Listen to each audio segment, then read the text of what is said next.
الحمد لله نحمده ونستعينه ونستهديه ونستغفره ونعوذ بالله من شرور أنفسنا ومن سيئات أعمالنا من يهده الله فلا مضل له ومن يضلل فلا هادي له وأشهد أن لا إله إلا الله وحده لا شريك له وأشهد أن محمدا عبده ورسوله.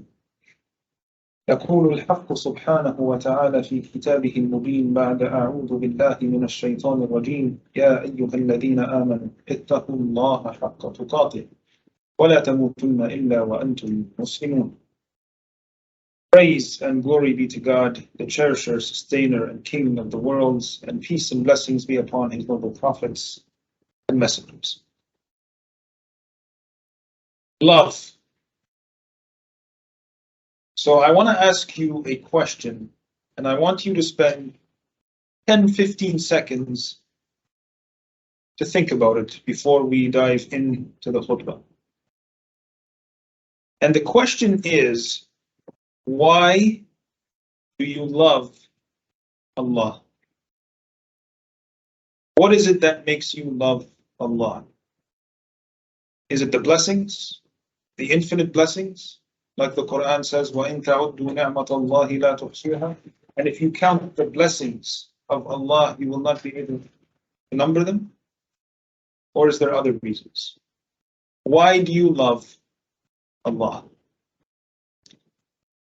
And today I want to share a story with you about a little boy who taught his teacher about the love of Allah. And this little boy was 6-7 years old, grade 1. And the teacher wanted to teach the children about gratitude, about loving Allah. And so she stood in front of the class and she said, I'm going to hand out a piece of paper to all of you. And on the piece of paper, I want you to draw something that answers the question, why you love Allah. And in order to guide the little ones, in order to help them conceptualize, she said, if you love Allah because He's given you toys, then you draw some toys. If you love Allah because, your parents, He's given you your parents, you draw your parents.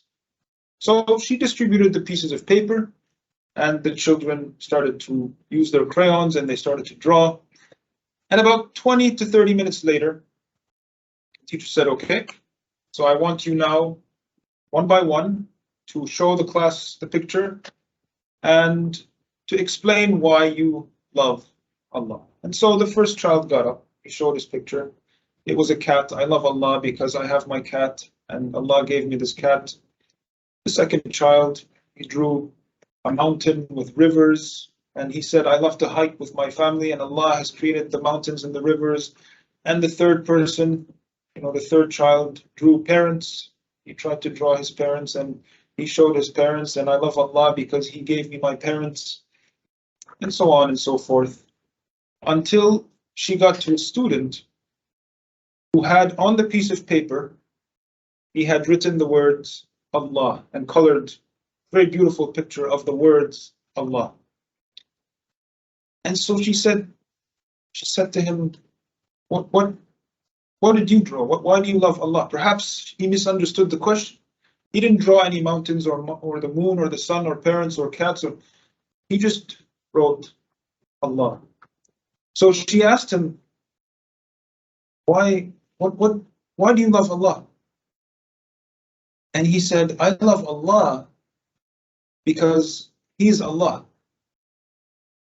She said, well, what do you mean? Explain. He said, that's it. I love Allah because He is Allah. And so she was baffled and surprised. He loves Allah because He's Allah. That's it. And what he was telling her, basically, what she had come to understand from this little boy, there are levels to love Allah. We can love Allah because we fear Him. We fear what could happen, so we love Him and we follow instructions because we fear. We love out of fear. That's one level. We can love Allah because of the blessings, the infinite blessings that we have, that He's given us. I love Allah because of the infinite blessings. That's another love. We can love Allah because we want to get to Jannah, to paradise. That is another love. Or we can love Allah, like the child was saying, for no other reason except that He is Allah. There's no strings attached. It's unconditional love. That is what the boy was telling the teacher. And that's what she had understood. Now, before we close the khutbah, I want to share a hadith with you, a hadith Qudsi. This is a hadith where Allah speaks to us. And in this hadith, Allah says, I am as my servant thinks I am. If he mentions me to himself, I mention him to myself. If he mentions me in a gathering, in a group, in an assembly, I mention him in an assembly far better than the assembly that he mentioned me in.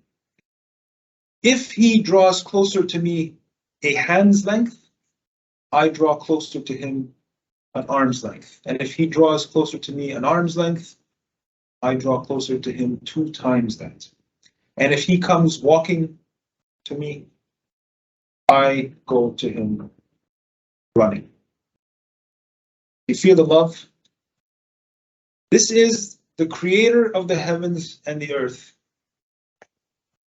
talking to us, people worth nothing.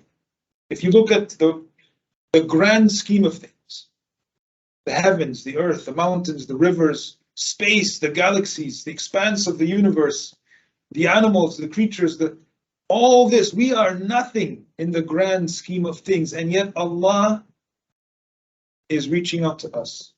He is trying to build a relationship with us. Do you feel the love now?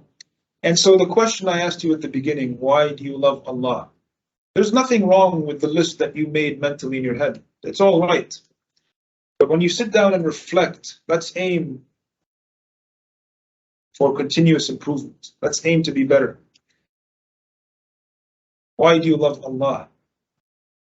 Do you love Him because He is Allah? أقول قولي هذا وأستغفر الله لي ولكم ولسائر المسلمين فاستغفروه إنه هو التواب الرحيم.